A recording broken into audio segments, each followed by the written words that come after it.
प्रणाम। मैं यदुवंशी।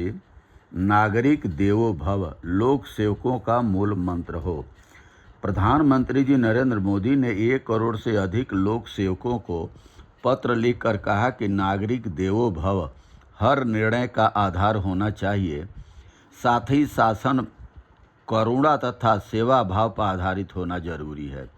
सिविल सेवा दिवस 21 अप्रैल के पत्र में मोदी ने लोक सेवकों को कर्मयोगी बताते हुए आजीवन सीखते रहने और बदलती तकनीकों के साथ खुद को ढालने पर जोर दिया। क्या हमारे प्रधानमंत्री जी नरेंद्र मोदी जी चुनाव आयोग को ये ज्ञान देना भूल गए कि 14 लाख मतदाता आज बंगाल चुनाव में अपना मत नहीं दे पाएंगे?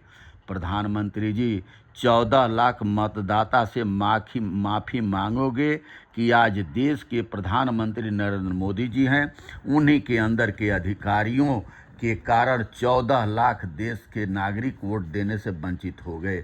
चुनाव आयोग के आतंक फैला रखा है। जिस अंग्रेजी भाषा के कारण लोगों के नाम काटे गए, उन अधिकारियों के गलत इंग्लिश शब्द लिखने के कारण नाम कटे हैं। ये सरासर बेईमानी है। आज लोकतंत्र और हमारा संविधान पर खतरा मंडरा रहा है। जनता सोचे कि हमें कैसा शासक चाहिए, गुलाम बनाने वाला या आज़ादी देने वाला।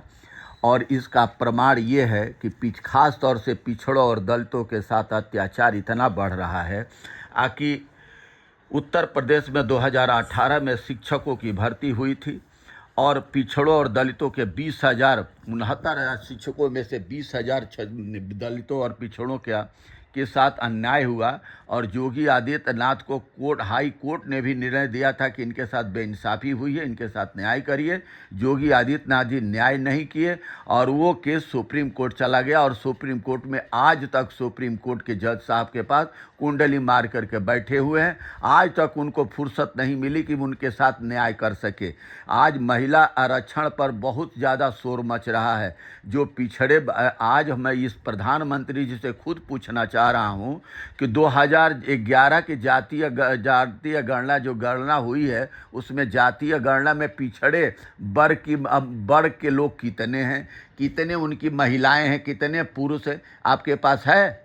आपके पास कोई ब्यौरा है? जब तक 2026-27 की जातीय गणना करा के और इसमें पिछड़ों का कितनी भागीदारी है, दलितों की कितनी भागीदारी है, अगड़ों की कितनी भागीदारी है, इसकी साफ जानकारी करने के बाद आप महिला आरक्षण को लागू करिए।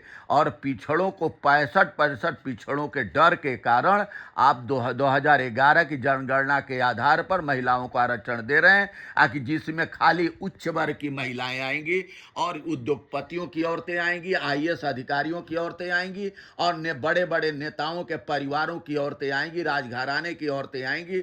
पिछड़ा, दलित, आदिवासी वर्ग की महिलाएं बिल्कुल नहीं चुनाव लड़ सकती हैं, क्योंकि उनके पास पैसा ही नहीं है। उनको कोई पैसा ही देगा नहीं ना उनको पास।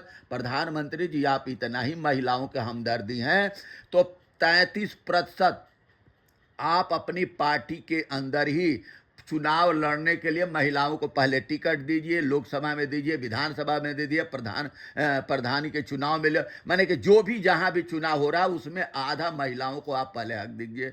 RSS जिस संगठन से आप लोग ज्ञान हासिल करके आए हुए हैं, उस संगठन में महिलाओं को पहले आरक्षण दीजिए। और भारतीय जनता पार्टी पहले अपना अध्यक्ष बनाए महिलाओं को, उसके बाद विपक्ष को निशाना बनाए और विपक्ष से मांगी मंगना। ये ढोल पीटना बंद करे। कि महिलाओं के साथ महिलाओं के साथ अत्याचार नहीं हो रहा, महिलाओं के साथ साथ पिछड़े वर्ग के लोगों के साथ अत्याचार हो रहा है, जो सदियों से सताए जा रहे हैं। देश आज़ाद हुआ, यही भीमराव अम्बेडकर जी दलितों के लिए अलग देश मांग रहे तो उनको फट दे आरक्षण दे दिया गया। अगर पिछड़ों वर्ग के और कोई अगर इस तरीके से पढ़ा लिखा अगर ज्ञानी होता अम्बेडकर की जी की तरह, वो भी पिछड़ों को लेकर के अलग देश मांग लिया होता। प्रधानमंत्री जी, आपके होश ठिकाने लग गए होते आपके पूर्वजों के, जो देश के आज़ादी कराने में दलाली करते थे, उस संगठन से आप लोग आए हुए हैं और बन रहे हैं वफादार देशभक्त और महिलाओं के नाम पर शोषण कर रहे हैं देश की जनता। 65% कब तक आपका अत्याचार सहता रहेगा? और 65% की औरतों के साथ जब तक न्याय नहीं होगा प्रधानमंत्री जी, तब तक 65% चैन से नहीं बैठेंगे और शिक्षित बन रहे हैं और संगठित हो रहे हैं और संघर्ष कर रहे हैं और आपके हर बात का जवाब देंगे। बहुत बहुत धन्यवाद। नमस्कार, प्रणाम।